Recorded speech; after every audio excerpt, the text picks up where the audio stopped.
அதுக்கு எந்த புல்லறிவிப்பு தெரியாம நம்மளை வந்து அடிமைப்படுத்துறதும் நம்ம அடக்குமுறை பண்றதும் தான் வேலையா இருக்கு. அடுத்து இந்த நம்ம வணிக மிகவும் பெரிய கஷ்டம். இது வந்து பெரும்பாலான ஹோட்டல்கள் நடக்கப்பட்டது. ராத்திரி 10 மணிக்கு போல இல்லை அதுவும் அயோக்கிய போல வந்துடலாம், ஹோட்டல் வந்துடலாம். 10-12 வரைக்கும் சாப்பிட்டு கொடுக்கலாம் போயிடலாம். கேட்டா வழிக்கு சண்டை அவனுக்கு கட்சியில வைக்கிறோம் கொத்துறோம். போலீஸ் வச்சோம் காவல்துறை என்ன சொல்றாங்க, ஐயா ராத்திரிக்கு 12 மணியா கடத்த போயிருக்கீங்க.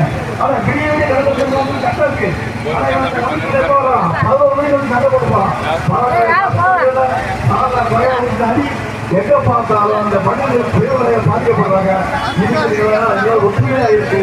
எந்த அரசு அடக்குமுறையா இருந்தாலும் நமக்கு மொத்தமா ஒரு வணிகத்தை பத்திரின்னு சொன்னா நம்ம கட்டணம் 25 பேர் மொத்தமா கூடும். இப்போ அறநிலைத்துறையில ஒரு சின்ன பிரச்சனை போய் பாக்குறேன். இந்த அறநிலைத்துறையில வந்து இந்த சொத்து வரியும் இந்த காவாவையும் ஒழுங்கா அந்த கோயில்கள் இருக்கிற கடைகள், கோயில் சார்ந்த கடைகள் எல்லாம் ஒழுங்கா முறைப்படுத்துறது இல்லை. ஆனா அதுக்கு பாதிக்கப்படுறது வணிகர். மன்னாரப்பேட்டையில ஒரு கோயில், பிரசித்தி பெற்ற கோயில், அதுல 12க்கும் மேற்பட்ட கடை இருக்குது. அந்த கடையில வந்து அந்த கோயில்ல இருந்து அவங்க வந்து அந்த காவா வரி கட்டல, அவங்க கோயில்ல கட்டல. மணி என்ன பண்ணுவான், மணியை அந்தந்த வாரத்துடைய வாடகையை சரியா செலுத்திட்டு இருக்கிறான். இது சம்பந்தம் இல்லாது வந்து பெரிய கூட்டத்தில் வந்து நாங்க தாசில்தார் மேடம் வந்து 12 கடைக்கு கூட்டு போட வந்துட்டாங்க. நாங்க கூட ஒரு குரல் கொடுத்தோம், 200 வணிகள் வந்து ரோட்டில் உட்காந்துறாங்க. உட்கார்ந்த அந்த அதிகாரிகள்கிட்டையும் அந்த அறநிலைத்துறை அதிகாரிகள் பேசி இது என்ன சம்பந்தம், எதுனாலும் நீங்க அங்க பாத்துடுங்க, உடனே நம்ம மனிதர்களுக்கு அந்த வாடகை வாங்கி பாருங்க.